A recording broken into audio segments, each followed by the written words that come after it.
મિત્રો, પાટણ જિલ્લો જે ગુજરાતના ઉત્તરમાં આવેલો છે, જે ઐતિહાસિક, કુદરતી અને ધાર્મિક સ્થળોથી ભરપૂર છે. આજના વિડીયોમાં આપણે પાટણમાં ફરવા માટેની ટોપ 10 જગ્યાઓ વિશે જાણીશું. તો ચાલો વિડીયોને શરૂ કરીએ. નંબર 10, વહરાવાડ સિદ્ધપુર. વહરાવાડ સિદ્ધપુરનું ખૂબ જ અનોખું હેરિટેજ વિસ્તાર છે. અહીં રંગબેરંગી યુરોપિયન સ્ટાઇલ ઘરો જોવા મળે છે, જે મિની પેરિસ ઓફ ગુજરાત તરીકે પણ જાણીતા છે. અહીંયા હેરિટેજ વોક, ફોટોગ્રાફી વગેરે કરી શકાય છે. વહરાવાડ સિદ્ધપુર શહેરના જૂના વિસ્તારમાં આવેલું છે. તમે અહીંયા ફરવા માટે જઈ શકો છો. નંબર 9, બિંદુ સરોવર સિદ્ધપુર. બિંદુ સરોવર હિન્દુ ધર્મમાં ખૂબ જ પવિત્ર સ્થળ માનવામાં આવે છે. અહીં માતૃશ્રાદ્ધ માટે લોકો ભારતમાંથી આવે છે. આ સ્થળ પાટણ જિલ્લાના મુખ્ય પ્રવાસન સ્થળોમાંથી એક છે. આ સરોવર આસપાસનું વાતાવરણ ખૂબ જ શાંતિમય છે. તમે અહીંયા ફરવા માટે જઈ શકો છો. નંબર 8, ત્રિકમ બારોટની વાવ. ત્રિકમ બારોટની વાવ એક ઓછી જાણીતી પરંતુ ખૂબ જ સુંદર પ્રાચીન વાવ છે. અહીંની કોતરણી અને શાંતિમય વાતાવરણ પ્રવાસીઓને ગમે છે. અહીંયા ફોટોગ્રાફી, હેરિટેજ એક્સપ્લોરેશન વગેરે કરી શકાય છે. આ જગ્યા પાટણ શહેર વિસ્તારમાં આવેલી છે. તમે અહીંયા ફરવા માટે જઈ શકો છો. નંબર 7, રુદ્ર મહાલય. પાટણ જિલ્લાના મુખ્ય પ્રવાસન સ્થળોમાંથી એક રુદ્ર મહાલય છે. રુદ્ર મહાલય સિદ્ધપુરનું ઐતિહાસિક શિવ મંદિર છે, જેની ભવ્યતા આજે પણ લોકોનું ધ્યાન ખેંચે છે. આ મંદિરના અવશેષો સોલંકી યુગની અદ્ભુત કળા દર્શાવે છે. અહીંયા પર ઐતિહાસિક સ્ટડી, ફોટોગ્રાફી અને સ્થળની વિઝિટ કરી શકાય છે. નંબર 6, શિવધામ કુણઘેર.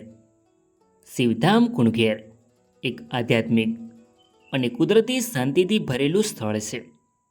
અહીં વિશાળ શિવ પ્રતિમા અને હરિયાળો વિસ્તાર પ્રવાસીઓને ખૂબ જ ગમે છે. અહીંયા પર ફોટોગ્રાફી વગેરે કરી શકાય છે. તમે અહીંયા ફરવા માટે જઈ શકો છો. નંબર 5, વીરમાયા ટેકરી. વીરમાયા ટેકરી જે પાટણ જિલ્લાના મુખ્ય પ્રવાસન સ્થળોમાંથી એક છે. વીરમાયા ટેકરી પરથી આખું પાટણ શહેર ખૂબ જ સુંદર દેખાય છે. અહીં ધાર્મિક સ્થળ સાથે કુદરતી શાંતિનો પણ અનુભવ થાય છે. અહીંયા પર વોકિંગ, ફોટોગ્રાફી વગેરે કરી શકાય છે.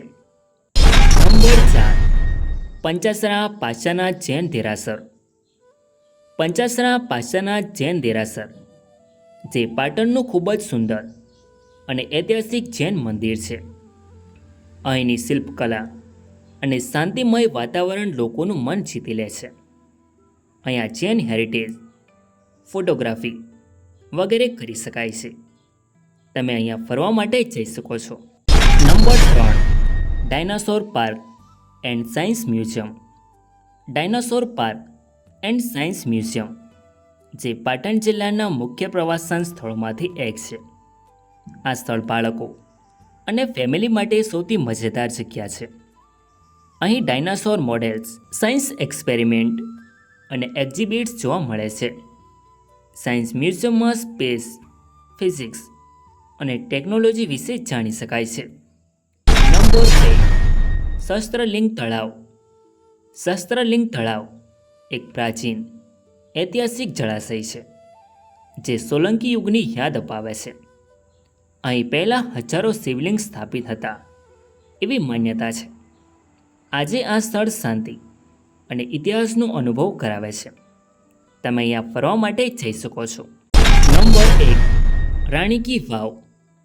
રાણી કી વાવ પાટણની સૌથી પ્રસિદ્ધ અને યુનેસ્કો હેરિટેજ સાઇટ તરીકે ઓળખાતી એક ઐતિહાસિક જગ્યા છે. 11મી સદીમાં રાણી ઉદયમતી દ્વારા આ વાવને બનાવવામાં આવી હતી. આ વાવ પોતાની અદ્ભુત કોતરણી અને 7 માળની રચના માટે વિશ્વભરમાં જાણીતી છે. અહીં 500થી વધુ શિલ્પો અને દિવાલ પરની સુંદર કલા જોવા મળે છે. તમે અહીંયા ફરવા માટે જઈ શકો છો. તો આ હતી પાટણ જિલ્લામાં ફરવાની ટોપ 10 જગ્યાઓ.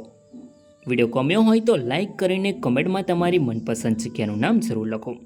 અને ચેનલમાં નવા હોય તો આવા જ અવનવા વિડીયો જોવા માટે ચેનલને સબસ્ક્રાઈબ જરૂર કરો. ધન્યવાદ.